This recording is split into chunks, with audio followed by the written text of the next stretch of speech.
Hello and welcome to this session. This is Professor Farhat, in which we will talk about EIN, Employer Identification Number. What is it? When is it required? When is it not required? And when do we have to apply and how do we apply for it?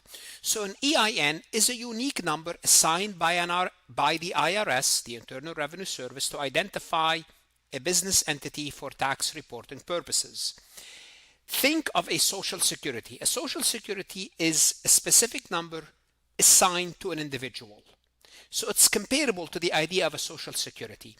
But EIN is assigned to a particular business. Now, when do we use this EIN? We use it in many different places. For example, when the company has an EIN, they will print that EIN on their W-2.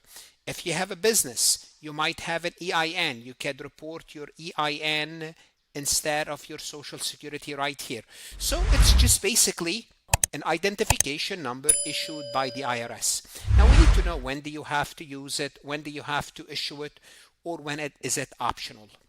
So it's used on tax return, like in here, like the Schedule C, as well as other forms, payroll filing, W-2s, W-3s, and other reporting requirements. We're going to see many reporting requirements today. Later on, we're going to see what are the reporting requirements. The 1099 INT, the 1099 div, the 1099 miscellaneous, so on and so forth. So the idea is a business uses EIN to separate the business identity from the owner's identity. But first, we have to know, when is it required? In other words, when you cannot live without it. In other words, you have to go through it.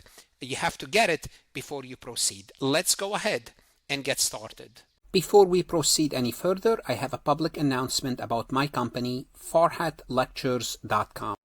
You are here because you are serious about mastering taxation. Whether you are taking a tax course, studying for the CPA exam, or enrolled agent, tax feels overwhelming, not because it's impossible, but because it's dense, detailed, and often taught at a pace that doesn't match the way you learn. The rules can feel disconnected, and the logic isn't always explained clearly.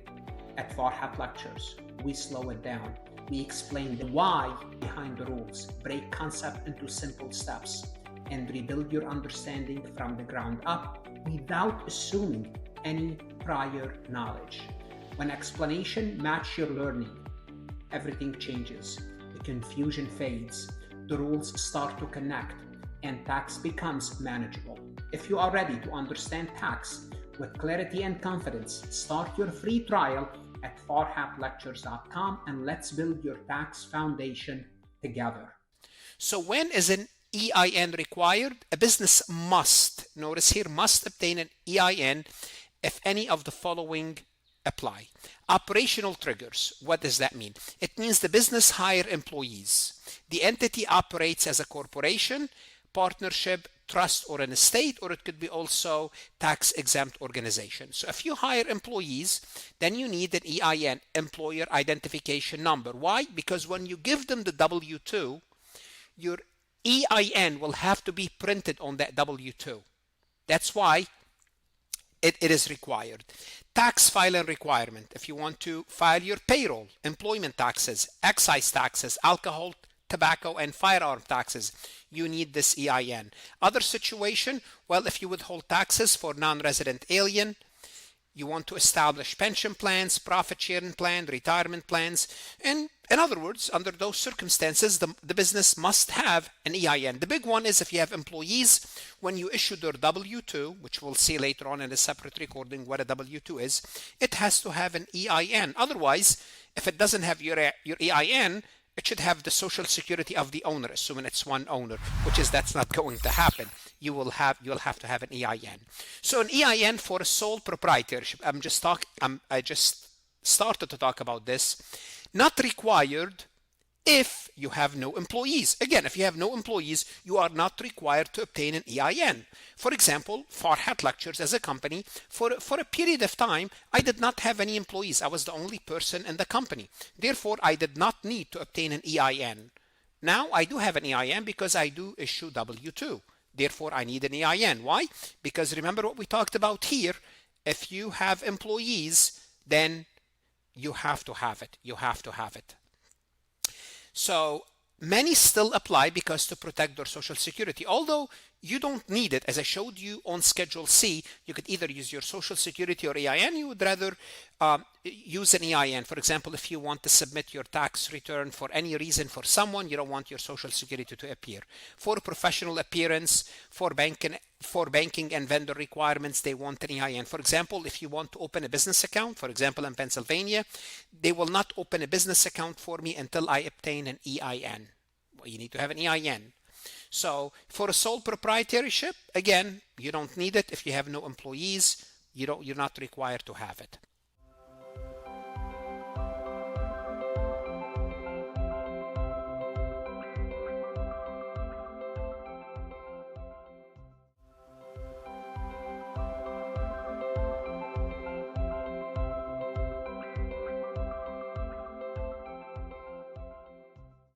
So when is a new EIN required? Well, when the business becomes a new tax entity or the IRS treats the change as creating a new entity. For example, a sole proprietor would need a new EIN if the business incorporates, forms a partnership, or the owner is subject to bankruptcy proceeding. Partnership needs a new EIN if it incorporates and a new partnership or a partner takes over and operates the business as a sole proprietorship. Then you will need a new EIN. Corporation needs a new EIN if it receives a new charter, basically reincorporating, becomes a subsidiary using the parent's EIN, changes to a partnership or sole proprietorship, or merges and create a new corporation. The principle here is what? You have a new entity, you need a new EIN. That's the principle. So when is the new EIN not required? A business does not need a new EIN for minor administrative changes. For example, if you change your business name, if you change your business address, if you add a new location or a branch. Now, operating businesses under the same sole proprietary, you don't need a new EIN.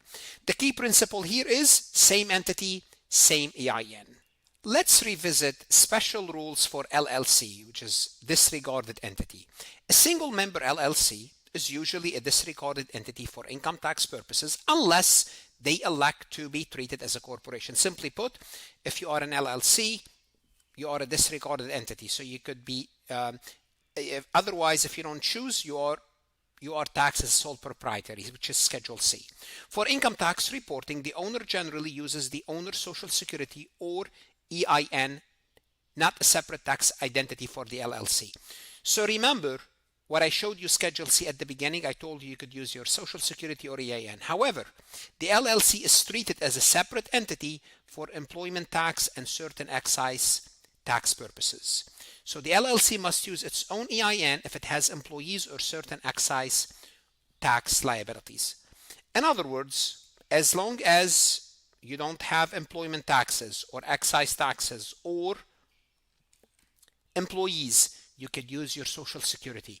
So a single member LLC with no employees and no excise tax liability does not need an EIN because they are LLC. The takeaway here, disregarded for income tax does not always mean no EIN is needed.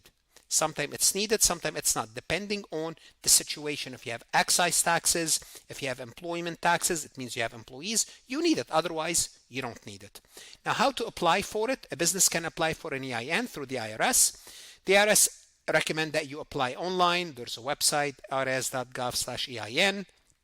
The online method lets eligible applicant receive an EIN immediately and use it right away.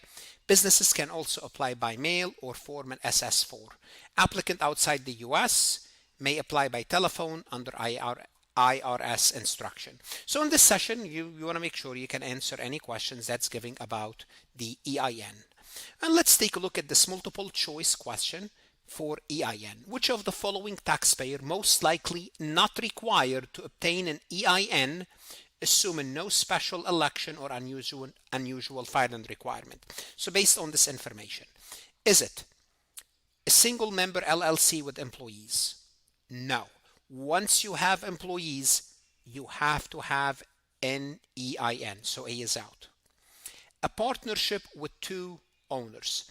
A partnership is a separate reporting entity. It requires to file a 1065, therefore it needs an EIN. Remember, corporation, partnership, they require it. A sole proprietary with no employees and no excise tax filing. That sounds good to me. Sole proprietary, they don't have any employees, they don't have excise taxes. I would say between A, B, and C, I'm going to keep C.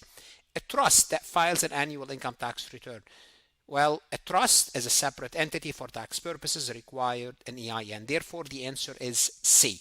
Now, on Farhat Lectures, when you're working your multiple choice, you can ask the AI for help to explain the topic, explain the correct and incorrect answer, and create a similar MCQ about this topic or the EIN topic that you are looking at now. What should you do now? Go to Farhat Lectures, look at additional practice exercises, lectures, AI resources. The best investment you can make that no one can take away from you is invest in yourself. Don't shortchange yourself, study hard, and God bless.